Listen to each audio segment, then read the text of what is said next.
Hello guys, आज की इस वीडियो में हम आपको परिवार समृद्धि योजना मतलब हरियाणा सरकार की 6000 वाली स्कीम के बारे में बताएंगे कि कैसे आप कोरोना महामारी को ध्यान में रखते हुए इस स्कीम का लाभ ले सकते। दोस्तों, अगर आप सरकार से जुड़ी हर स्कीम की जानकारी बारीकी से जानना चाहते हैं तो चैनल को सब्सक्राइब जरूर कर दे। तो आइए वीडियो को स्टार्ट करते हैं। साथियों, वैसे तो इस स्कीम की जानकारी पेट्रोल की तरह फैल चुकी है, फिर भी अगर आपको नहीं पता लगा तो हम बता देते हैं कि परिवार समृद्धि योजना 26 जनवरी 2020 को स्टार्ट होकर मार्च 2020 में कोरोना की वजह से बंद हो गई थी, पर अब यह स्कीम दोबारा स्टार्ट हो चुकी है। साथियों, अब अगर आप इस स्कीम का लाभ लेना चाहते हैं तो सबसे पहले आप हरियाणा के स्थायी निवासी होने चाहिए और आपके परिवार की सालाना आमदनी 1,80,000 रुपये के से नीचे होनी चाहिए तथा 5 एकड़ से कम भूमि आपके पास होनी चाहिए। साथियों, स्कीम को अप्लाई करवाने के लिए CSC पर आने से पहले आपके द्वारा कुछ बातें जानना बहुत ज़रूरी है, जो कि आपको अभी प्रेजेंटेशन के माध्यम से मैं बताऊंगा। वीडियो को रोक कर बड़े आराम से आप इसको पढ़ सकते हैं और समझ सकते हैं और अपने आसपास के लोगों को भी समझा सकते हैं कि स्कीम को अप्लाई करवाने से पहले क्या क्या कागजात होना जरूरी है, ताकि साथियों इस कोरोना टाइम में CSC पर भीड़ इकट्ठा ना हो।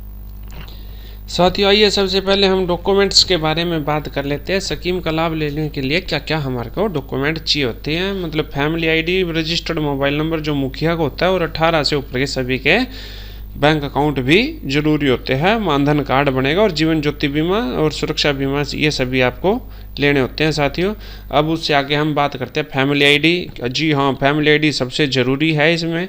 और सभी बैंकों के अकाउंट सभी के बैंक अकाउंट होना ज़रूरी है? अगर बिल्कुल ज़रूरी है साथियों, सभी के जो 18 साल से ऊपर है सबके बैंक अकाउंट होना ज़रूरी है। और ये ध्यान रखें, जॉइंट बैंक अकाउंट इसमें बिल्कुल ना दें, नहीं तो अकाउंट डज नॉट एग्जिस्ट का आपको एरर आ जाएगा। अगर आप किसी 18 से ऊपर का अकाउंट नंबर नहीं डालते हो तो ये member account number must not be same in scheme, ऐसा एरर आएगा, तो आप फिर आगे नहीं बढ़ पाओगे। तो साथियों, क्या 1,80,000 से ऊपर आमदनी वाले लोग इस स्कीम का फ़ायदा ले सकते हैं? बिल्कुल ले सकते हैं, पर उनको अपनी फैमिली ID में अपनी आमदनी कम करवानी पड़ेगी। साथियों, उससे आगे है हमारे पास फैमिली ID में आमदनी कम कैसे होती है। साथियों, आप खुद भी कर सकते हो, मैं भी आगे आपको वीडियो में बताऊंगा, आपको लाइव करके भी मैं दिखाऊंगा, आप खुद भी कर सकते हो। और अगर आपको कंप्यूटर आगे नहीं बढ़ने दे रहा है तो आप CSC पर जाकर ऐसे अप्लाई करा सकते हो, अपनी कम करा सकते हो आमदनी वगैरह को। और भी सभी चेंजेस जिसमें आप CSC पे जाके या खुद भी आप कर सकते हो। साथियों, तो पर इसमें जो आमदनी वगैरह कम कराते हैं अप्रूवल काफ़ी लेट मिलती है, तो ये आपको पेशेंस रखने की ज़रूरत रहेगी। साथियों, तो उसके बाद मानधन कार्ड बनवाना बहुत ज़रूरी होता है। ये एक पेंशन स्कीम होती है और अगर आप एक नॉर्मल परिवार से, आप गरीब परिवार से संबंध रखते हैं तो आपको इस स्कीम को अप्लाई करा लेना चाहिए। तो ये बुढ़ापा पेंशन से अलग एक और 3,000 रुपये आपको पेंशन मिलेगी। बारीकी से आप इसे पढ़ सकते हो पॉज करके वीडियो को। तो साथियों, अगला हमारा मानधन कार्ड क्यों जरूरी है? क्योंकि जो आपने अपने आप को फैमिली ID में व्यापारी, किसान, लेबर वर्कर या कंस्ट्रक्शन वर्कर आदि, बेरोजगार आदि इसमें ऐड करा रखा है, तो उन सब के लिए 18 से 40 की उम्र के उन सब साथियों के लिए मानधन कार्ड बनवाना बहुत ज़रूरी है, ताकि उनको इन फ्यूचर 60 साल के बाद एक पेंशन के रूप में उसको पैसा दिया जा सके। साथियों, अब उससे नेक्स्ट हमारा अब आते हैं पेंशन प्रीमियम चार्ट। जो मानधन कार्ड बनाना है उसका मैं आप यहाँ पे चार्ट आपको शो किया जाएगा। मानधन कार्ड कैसे बनाना है उसका वीडियो में डिस्क्रिप्शन बॉक्स में लिंक डाल दिया गया, आप वहाँ से देख के आप यहाँ यह भी ध्यान रखने की जरूरत है, अगर आपने इस स्कीम में पहले अप्लाई कर रखा है तो आप अप्लाई तो कर सकते हो, पर ये अभी भी ये जो आपको जो पैसे ले चुके हो, पर आने वाले जो पब्लिक है उसके लिए ये फर्स्ट टाइम एप्लीकेशन है। तो साथियों, पहले सबको पैसा मिलेगा और फिर नेक्स्ट ईयर के लिए पैसा दिया जाएगा। अभी साथियों, आप अगर जो पहले पैसा ले चुके थे वो होल्ड पे रहेंगे और अभी नया अप्लाई करके सबको पैसा बांटा जाएगा, फिर अगले साल सबको इकट्ठा पैसा दिया जाएगा। अगर आप अभी अप्लाई कर देते हो तो आपको अब की बार पैसा ना मिल के अगले साल पैसा मिलेगा। साथियों, क्योंकि ये फैमिली ID से जोड़ी गया, इसलिए सभी को अप्लाई करना जरूरी है।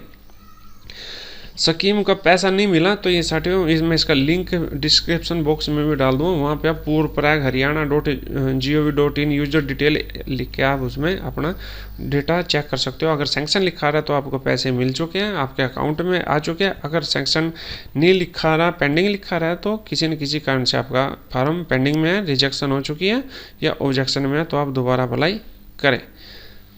साथियों बैंक अकाउंट कौन सा होना चाहिए? साथियों हम इसमें एक्सपर्ट हैं, हम काफ़ी अप्लाई कर चुके हैं। पिछले साल जो हमने फार्म कम से कम 1500 से 2000 फार्म भरे तो साथियों जिसका हमने ये सेंट्रल कोऑपरेटिव बैंक स्कीम में अप्लाई एंटर किया था, तो साथियों किसी के भी पैसे नहीं आए। तो अब की बार आप ध्यान रखें, अवॉइड करें सेंट्रल कोऑपरेटिव बैंक, या फिर अपने एक्सपीरियंस के अनुसार जिसका आपने फार्म भरा था आप जज करें भाई उसके सेंट्रल बैंक डाला था, फार्म भरा था, उसके पैसे आए कि नहीं आए, तो आपको भी इसमें क्लियरिटी मिलेगी। साथियों मेरा अपना मानना तो आप इसको अवॉइड करें, आप किसी दूसरे बैंक अकाउंट को इसमें स्कीम में एंटर करें। साथियों पैसा चाहिए तो बीमे लेना क्यों जरूरी है?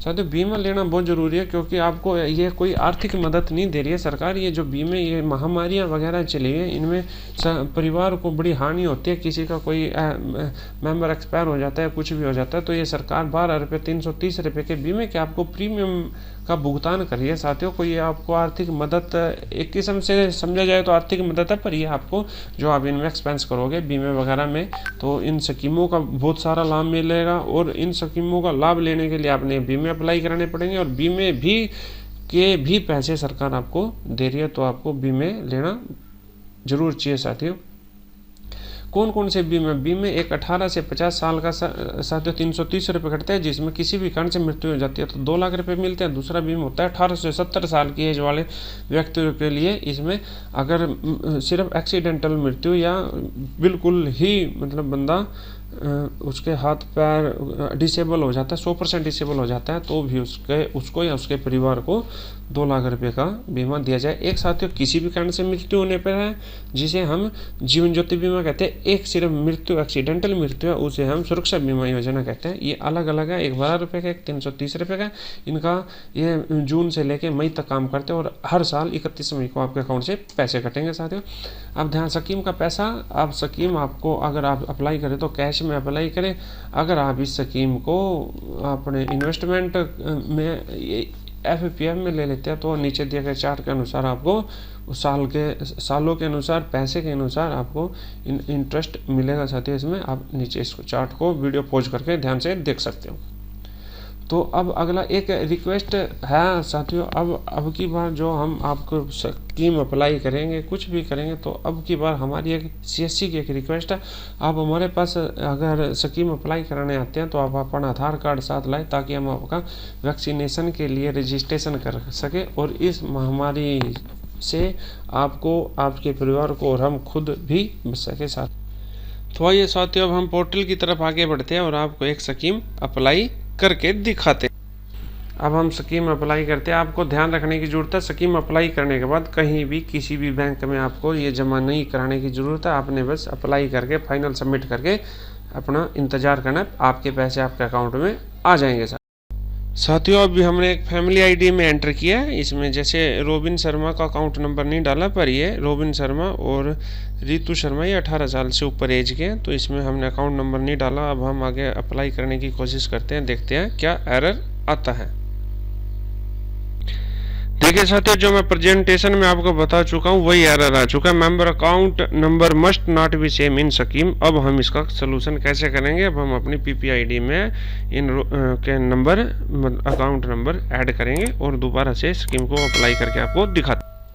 साथियों किसी प्रकार के भी चेंज के लिए, जैसे हमें यहाँ पे अकाउंट नंबर डालने हैं, ऑक्यूपेशन चेंज करना है, कैंडिडेट की आमदनी कम करनी है, या फिर कुछ भी किसी भी प्रकार का आपको चेंज करना है, तो आपको यहाँ परिवार पहचान पत्र की साइट पे आना होगा। आने के बाद यहाँ अपडेट फैमिली डिटेल पे आपको क्लिक करना होगा। उसके बाद आपसे यस फैमिली ID मांगी जाएगी, आपने फैमिली ID डाल के आगे बढ़ना।